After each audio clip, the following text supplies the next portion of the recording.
I'm John. And we're S'more Camping with the Schraggs.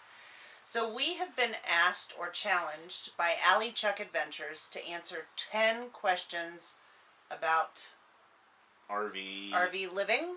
So if you guys are new here, thanks for stopping by. And if you guys have hung out for a while, we appreciate you sticking with us through our journeys. So let us get on to these questions, shall we? Right. Do you want me to ask the questions? Or? Please do, Mr. Schraggs. If you could change or add one thing on your RV, what would it be? For me, it would be the placement of the bed. Explain that. I would like the bed sideways on a slide.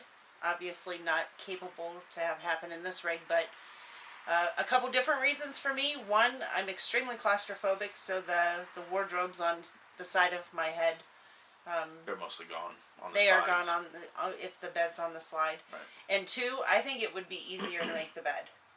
Yeah, it seems like there's more room. I think that's why they do that. It's an aerobic exercise to make the bed. I love that. That would probably be my number two. My number one would be a bigger couch. I don't know if you can see the couch. You can see an edge of the couch in the screen there. It's only a love seat. I want something I can lay down in besides the bed. Yes. And number two. Number two. What's something you didn't expect when you got your first RV? Okay, so to me, that would be the Palomino. It was a hybrid. That's when you have a hard shell and you have pop-up ends for your beds. What it does give you is a lot of space inside, but your beds are like you're crawling over each other to get in and out of the beds. You have the soft ends. When it rains, you leave, you put them up wet, you go home, it's still raining, and you got mildew. I didn't expect how much pain in the butt those ends were. They were. Yeah, which eventually the bottoms needed replaced because they were rotted. Right. So my first RV would be our RV that we purchased together, which was a 2011 Coachman Chaparral. I did not expect a $4,000 repair on our slide that was cracked. That was definitely not something I expected. Yeah. Which is why we ended up with our current rig. Right. So. Number three, what was the deciding factor to buy your first RV? Mine would be the Palomino again, and that was because I was in tents up until I bought the Palomino with my son, and we did tents all the time. That was enough. I just wanted something hard shell. Didn't even care at that point if the beds were canvas because it was still better than a tent. Right. It was off the ground, had a bathroom. For me, it's kind of a twofold because John and I camped in the Palomino together.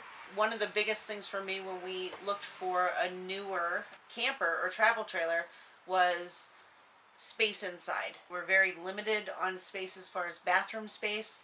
When we had the Palomino, everybody had to get out of the camper when I got a shower because there was no room to change or dress in the bathroom. So it was just a small bathroom. So the deciding factor on the unit that we purchased together was, in fact, the bathroom. The bathroom was huge. Yep. You could have a party back there. Literally, you could play a game of poker in the bathroom. It was so big. Yep. So. Okay, what were we on? 4. What's your favorite meal to cook at camp? I can tell you my favorite meal to eat, and she can tell you her favorite meal to cook.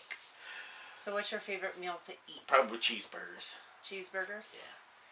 So my favorite meal to cook, for me it's breakfast, because it's something we don't do on a day-to-day basis at home. Yeah, and sometimes we get crazy with breakfast. We do. Remember that Mexican breakfast we had one time? We did. Yeah. Have a video on that. Indian Lake? I think so. Okay. Anyway. So that's that? Breakfast. Okay. Number 5. What's your must-see RV destination? For me, it's the New England states. I would love to travel. Like up as far as Maine? Yes. Yeah, Maine. And for me, it would be a fall trip. Yeah. I would love to go there in the fall and look at the leaves changing. I think it would be a beautiful trip. Yeah. That would be mine. It might have to be our first trip. I've been to Maine, but I was little. Number 6. What's your favorite thing about RV? So for me, I would probably say just checking out of the day-to-day grind. Just being able to kick back. If I want to sleep in, I can sleep in. Yeah, not having to get up and go to work. I think all of us aspire to that. 7. What's your least favorite thing about RVing? Obviously, going home. Dumping the poo. For me, it's going home.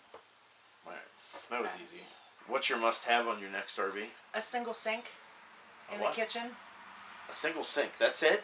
Yeah. That's your must-have. Well, I mean, I already talked about the bed sideways. Okay, yeah, so that would be your second? That would probably be, yes, my second.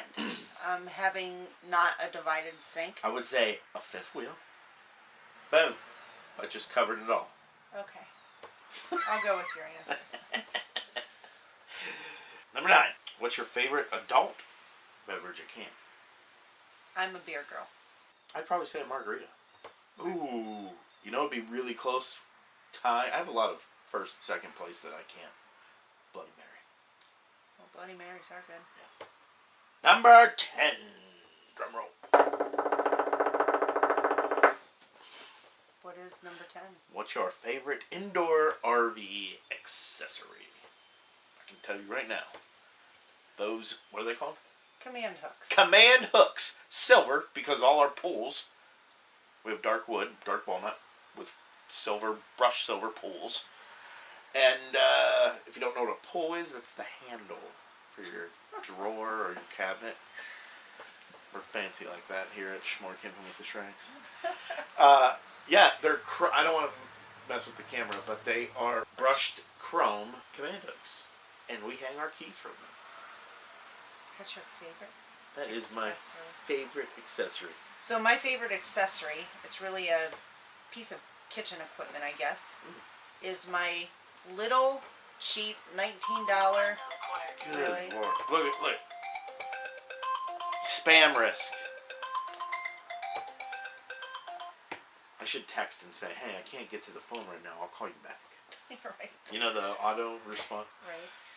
My favorite accessory, which is more of a kitchen gadget, I guess, is my cheap little Hamilton Beach, I believe. I bought it at Walmart, and it's a little knockoff Keurig-ish coffee pot. It's only 5.5 inches wide, and it takes regular K-cups. Yeah, we don't have a lot of kitchen counter space, so we used to have the regular coffee pot with the glass beaker.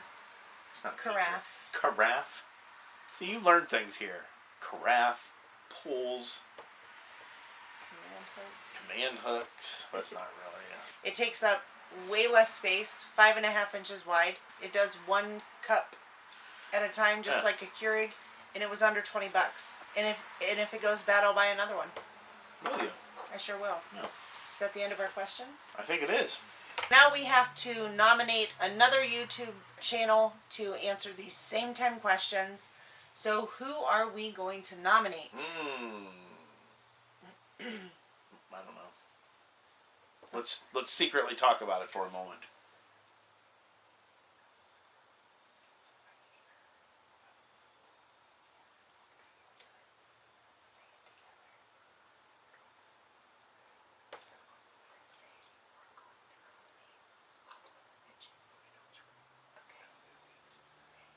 So we've come to a decision. We are going to nominate Following the Fitchs. We're going to get out of here, you guys. Remember, the only thing better than a campfire are the memories you make around it. We'll talk to y'all later. Bye-bye.